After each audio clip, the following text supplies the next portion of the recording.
A história que vamos contar é alarmante e reveladora. Imagine um dia em que a capital de uma superpotência, a Moscovo que todos conhecemos como uma fortaleza impenetrável, ficou mergulhada na escuridão. Isso não parece um cenário de filme de ficção, mas uma realidade aterradora que aconteceu no dia 31 de outubro de 2025. O que ocorreu na capital russa provocou um verdadeiro caos, com mais de 20 mil cidadãos enfrentando uma crise humanitária sem precedentes. Enquanto a máquina de propaganda do Kremlin dizia que tudo estava sob controle, a verdade era bem diferente. À medida que os ataques sistemáticos atingiam a infraestrutura essencial, Moscovo paralisava. As luzes não apenas se apagaram, a vida estava à beira do colapso. As ruas antes iluminadas foram envolvidas na mais profunda escuridão e o funcionamento dos serviços básicos foi interrompido. O silêncio e a confusão pairavam no ar, transformando a cidade em um labirinto de desespero. Mas o que exatamente aconteceu nesse dia fatídico? Vamos aprofundar nos detalhes começando pela região de Vladimir,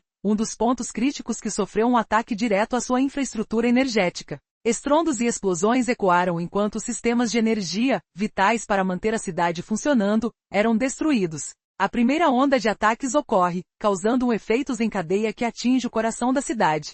As autoridades tentaram minimizar a situação, mas como podem esconder a verdade quando a escuridão fala por si mesma? O colapso do metrô de Moscovo se tornou o símbolo desse desastre, com dezenas de trens parados em túneis imersos na escuridão. Aproximadamente 20 mil passageiros estavam presos, esperando socorro enquanto a tensão e o medo cresciam. Imaginou como seria estar preso sob terra, sem saber se a ajuda chegaria. E não era só isso. O sistema de metro, antes tão admirado como uma obra-prima da engenharia, agora se transformava em um verdadeiro pesadelo. Caminhando por entre as sombras, as pessoas tentavam ir para casa, mas o trânsito havia se tornado um caos absoluto. Sem sinalização e sem ajuda, os motoristas ficaram à mercê da desordem nas ruas. O que era uma mera falha técnica revelava as falhas no Estado russo, que não conseguia nem mesmo manter a ordem em sua própria capital. Em meio ao desespero, um questionamento pairava. Como o regime de Putin poderia afirmar que estava tudo sob controle, quando, na verdade, estava prestes a ser varrido pela tempestade que ele mesmo desencadeou? Essa crise não se limitava a Moscovo. Era uma parte de uma campanha maior que visava desestabilizar toda a infraestrutura energética da Rússia. Na verdade, de outubro até o começo de novembro, ataques a estações de energia e usinas térmicas se tornaram rotina. Nossos dados mostram que um esforço sistemático estava em curso, levando a perdas significativas na produção de energia, afetando tanto a vida dos cidadãos quanto a máquina de guerra do Kremlin. Sem eletricidade, sem comunicação, sem recursos básicos. Este é o verdadeiro significado da operação militar que promovem: caos, desesperança e uma luta desesperada pela sobrevivência. A luta pela verdade começou a emergir. O que o Kremlin tentava esconder dos olhos do mundo estava exposto à luz do dia. O colapso em Moscovo não era apenas um exemplo de uma falha técnica, mas um indicativo claro da fragilidade de um regime que prioriza seu poder militar em detrimento do bem-estar de sua própria população. O que será que o futuro reserva para os cidadãos russos diante de tal realidade? Esse é apenas o começo de uma história que deve ser ouvida.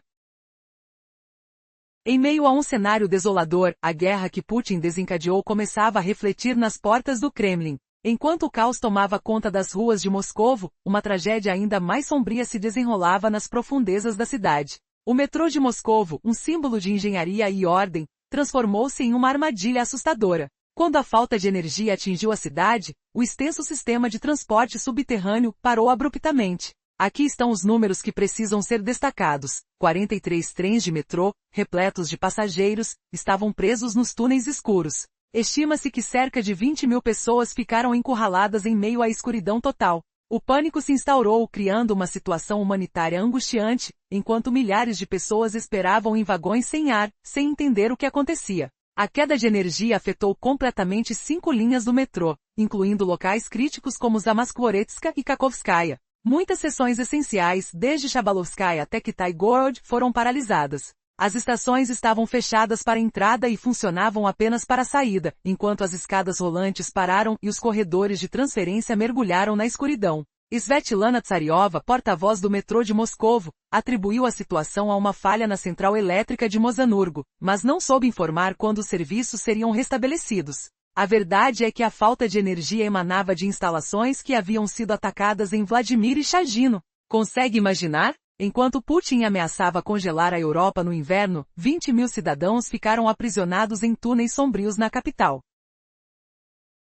Este episódio se tornou o exemplo mais claro da imensa disparidade entre as promessas de Putin e a dura realidade vivida pelo povo russo. Mas essa desordem subterrânea era apenas um reflexo do paralisante caos que ocorria acima do solo. Naquela noite fatídica, o fluxo de tráfego na metrópole também foi interrompido. Os semáforos ao longo do centro da cidade falharam, desencadeando um colapso completo nas principais interseções. Os congestionamentos e atrasos transformaram Moscovo em um estado de inatividade absoluta. A administração, em uma tentativa de controlar a situação, ativou o modo manual, com a promessa de que a polícia de trânsito gerenciaria os cruzamentos. No entanto, essa mesma declaração expôs outra realidade alarmante. Não haveria reforço na equipe para gerir o tráfego. O que isso significa? A mensagem que a administração de Moscou enviou ao povo era clara: quebramos. A poderosa máquina de Putin, incapaz de colocar a polícia nas ruas, deixava a população à mercê do caos. As linhas de ônibus e bonde foram interrompidas, e o transporte público desmoronou.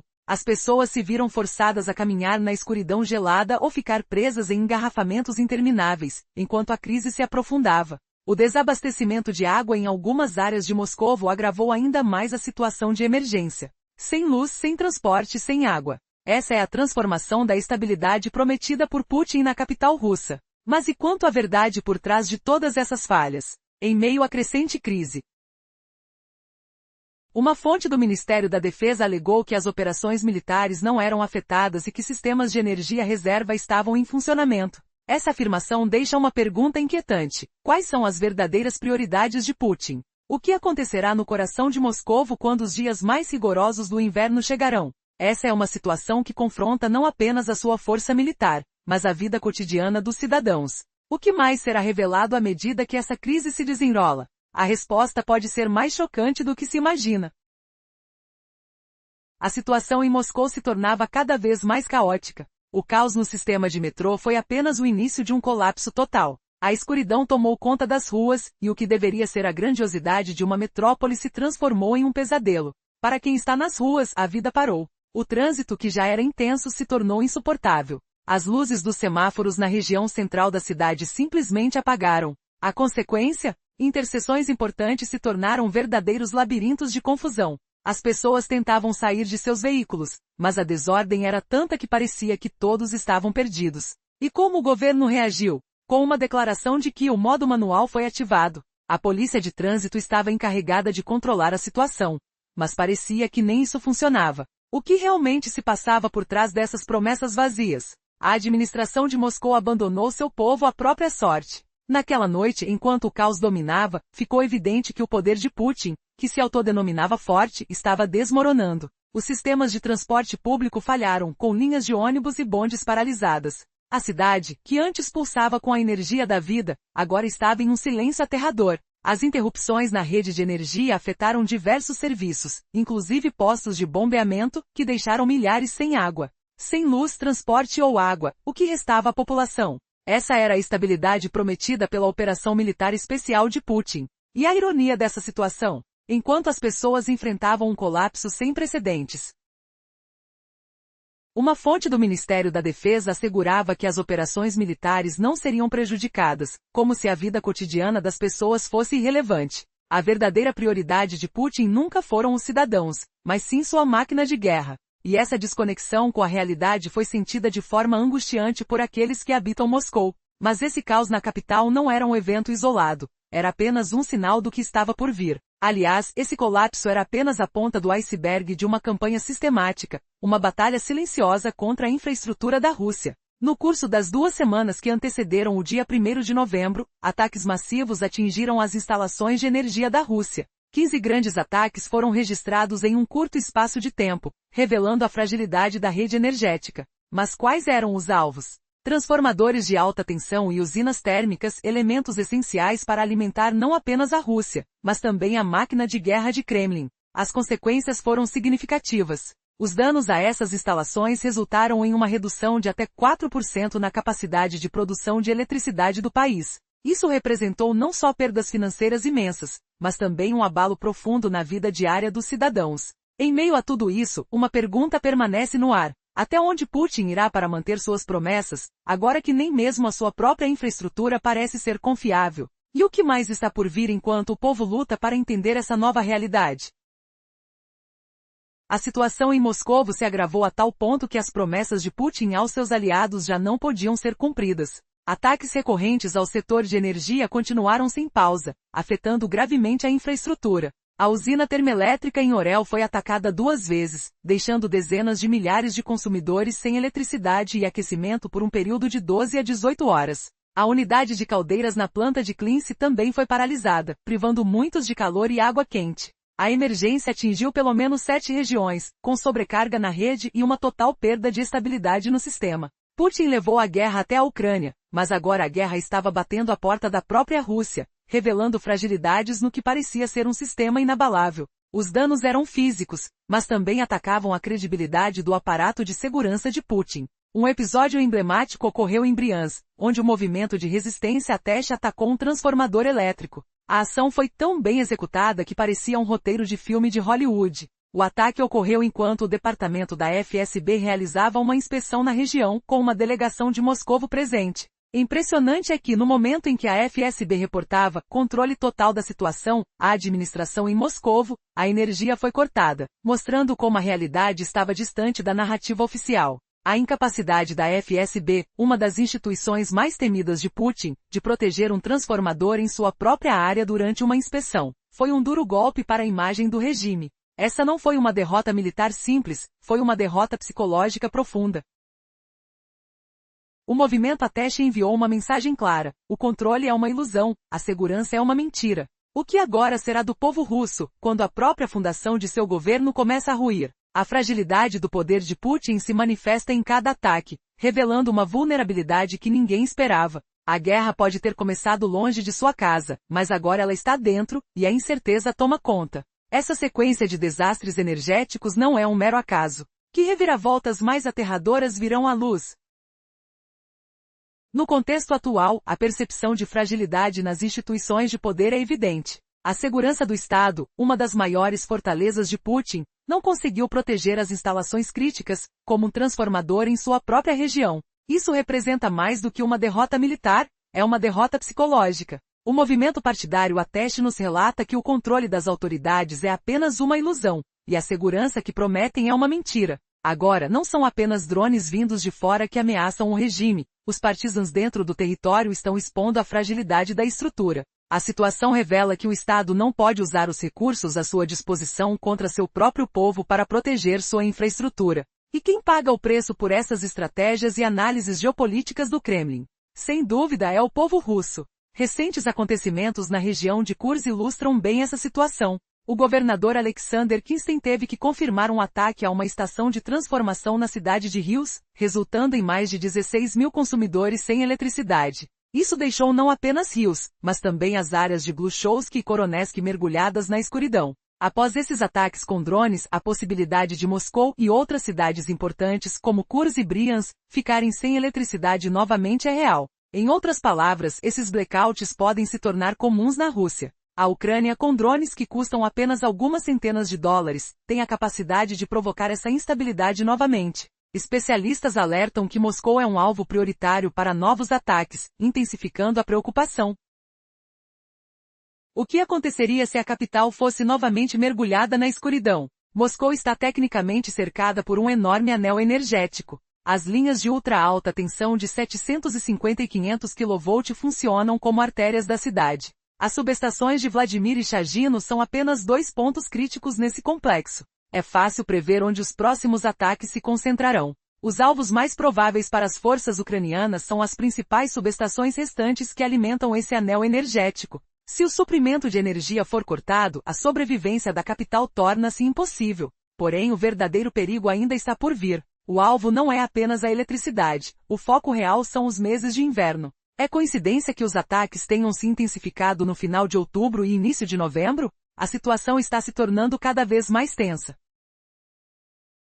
Pequenos incidentes em Moscovo parecem ser os primeiros sinais de um colapso maior. A recente onda de ataques às infraestruturas críticas não tem sido um acaso. Agora a mira está voltada não só para o fornecimento de energia elétrica, mas também para a temporada de inverno. É uma estratégia bem pensada que coincide com a aproximação da estação fria. Essas ofensivas têm o objetivo de atingir as usinas térmicas, instalações essenciais que aquecem uma megacidade como Moscovo. Imagine o desespero se, além da luz, o sistema de aquecimento central colapsar. No inverno passado, Putin tentou usar a energia como arma, imaginando congelar a Europa e forçá-la à rendição. Esse plano fracassou. Agora, o mesmo tipo de ataque parece ameaçar seu próprio povo, invertendo a situação. A crise em Moscovo pode rapidamente se tornar uma catástrofe humanitária, afetando milhões. Assim, o peso das decisões de Putin, suas estratégias e as guerras que promoveu, tornam-se uma realidade alarmante diante de seus cidadãos. Uma pergunta permanece no ar. Onde estava a tão proclamada defesa aérea invencível de Putin?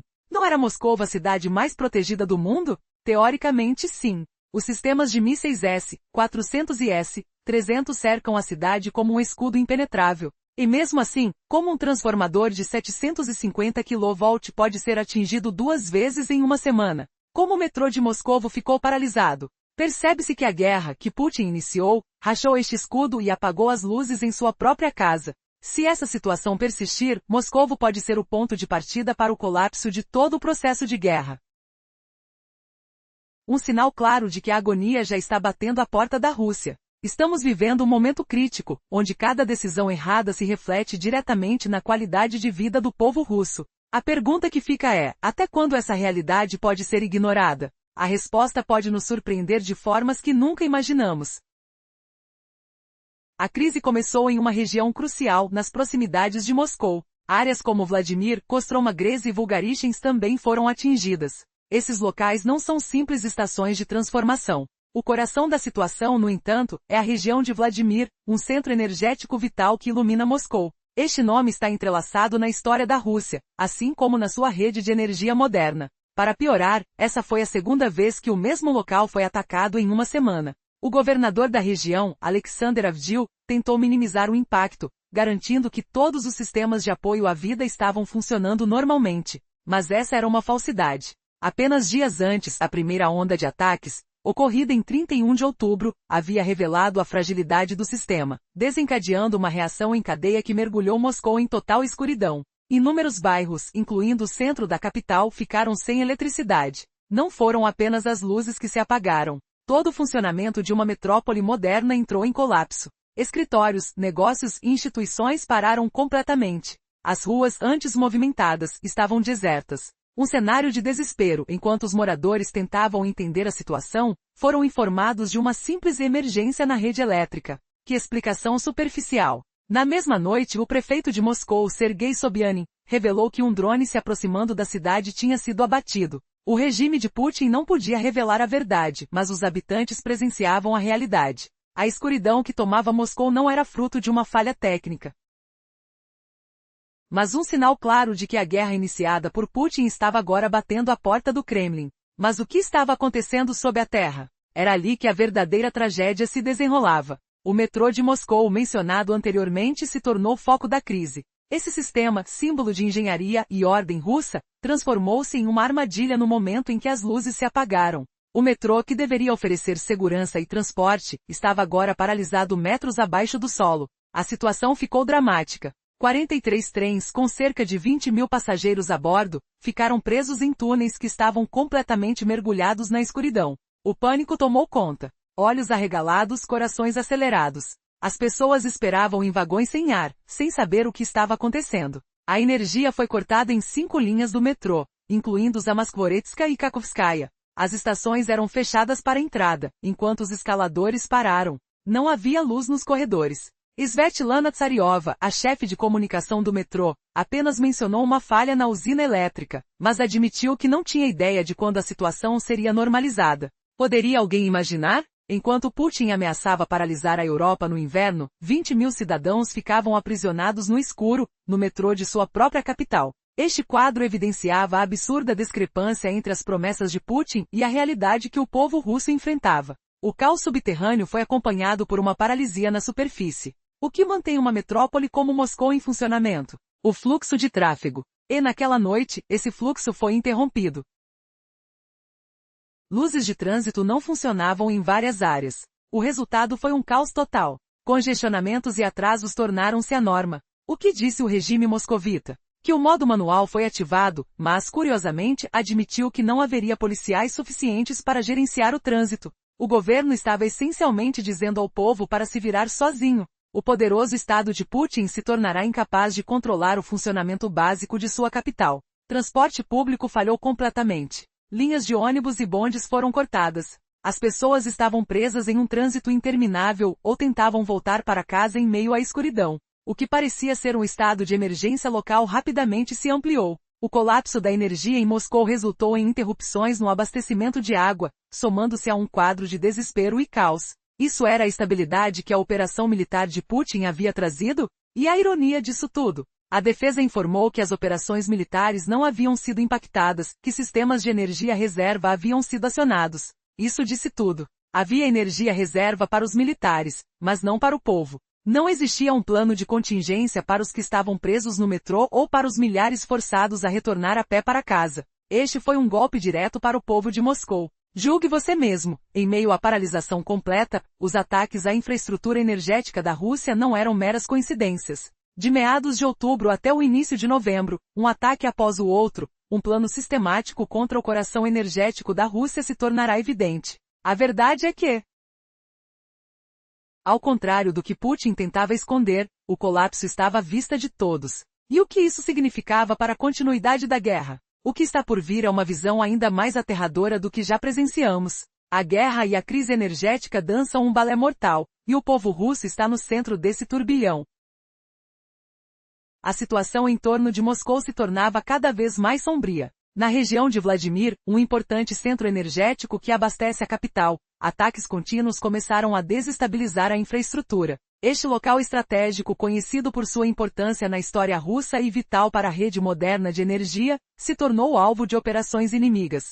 O mais alarmante? Esse foi o segundo ataque em apenas uma semana. O governador da região, Alexander Avdil, teve que confirmar que a energia havia sido atingida, mas alegou que tudo estava sob controle. Essa afirmação se revelou uma grande mentira. Dias antes, um ataque anterior havia desencadeado um colapso em Moscou. Na noite do último incidente, a cidade mergulhou na escuridão. Vários bairros, incluindo áreas centrais, ficaram sem eletricidade. As luzes se apagaram não apenas nas residências, mas também provocaram a falência de todos os sistemas em funcionamento no que deveria ser uma metrópole moderna. Negócios e instituições pararam. As ruas, antes cheias de vida, tornaram-se espectros de um caos absoluto. Ao mesmo tempo, enquanto os moradores tentavam entender o que estava acontecendo, a única explicação oficial falava de uma emergência na rede elétrica. Uma explicação simples e neutra, mas enganosa. E não parava por aí. Na mesma noite, o prefeito de Moscou, Sergei Sobyanin, anunciou que um drone que se aproximava da cidade havia sido abatido. Esse evento deixava claro que o regime de Putin não podia admitir a verdade. A escuridão que consumia Moscou não era um simples mau funcionamento. Era um sinal claro da guerra que agora batia à porta do Kremlin. Mas e se a avassaladora realidade visível na superfície fosse apenas uma parte da história? No subterrâneo, a verdadeira tragédia se desenrolava. O metrô de Moscou, que além de ser o meio de transporte de milhões, simbolizava a engenharia russa e a ordem, tornou-se um verdadeiro cárcere. Naquele instante de apagão, um sistema giganticamente interligado localizado a metros abaixo da terra, parou completamente. Imagine isso, 43 trens do metrô presos em túneis escuros, com cerca de 20.000 passageiros retidos em uma escuridão total. O pânico tomou conta. Para aqueles que esperavam em vagões sem ar, sem saber a dimensão da calamidade, a situação era crítica. Ninguém sabia quando o serviço seria retomado. O caos havia atingido diretamente, também, as linhas de energia. 7 linhas do metrô ficaram sem eletricidade e as escadas rolantes pararam. Nada funcionava. Svetlana Tsariova, responsável pela comunicação do metrô, fez uma declaração evasiva sobre uma falha de energia. Contudo, a realidade mostrava que a fonte do problema era a falta de eletricidade causada pelos mesmos ataques registrados nas instalações de Vladimir e Chagino. Considere este contraste. Enquanto Putin ameaçava o Ocidente com interrupções no fornecimento de energia durante o inverno, sua própria população se via aprisionada nas trevas de sua própria capital. Essa era a verdadeira prova do abismo entre as promessas ilusórias do governo e a dura realidade enfrentada pelos cidadãos. A confusão e o desespero nas ruas de Moscou eram apenas a ponta do iceberg. O ataque não foi um evento isolado, foi parte de uma campanha sistemática destinada a desmantelar a espinha dorsal energética da Rússia. Em 15 dias, ao menos 15 ataques foram registrados nas instalações energéticas. As subestações de alta tensão e as usinas térmicas se tornaram os alvos. O resultado? Uma redução impressionante de 3 a 4% na capacidade total de produção de eletricidade do país. Essa é uma perda significativa, e os cidadãos russos pagam por isso. O que nos resta é um cenário sombrio e perturbador em várias regiões do país. Na região de Nizhny Novgorod, o impacto do ataque na subestação Arzamascaia deixou 50 mil consumidores sem eletricidade. Em Voronezh, outra região foi atingida, resultando em danos à infraestrutura local e falhas nas redes de comunicação. Milhares de pessoas enfrentaram não apenas a falta de energia, mas também a ruptura dos serviços básicos. Esses eventos revelam um sistema que já não consegue cumprir suas promessas, nem para os que apoia. Enquanto as noites se tornavam mais longas e as dificuldades se acumulavam, os russos se perguntavam: até onde a situação pode piorar? As respostas podem ser ainda mais assombrosas do que imaginam.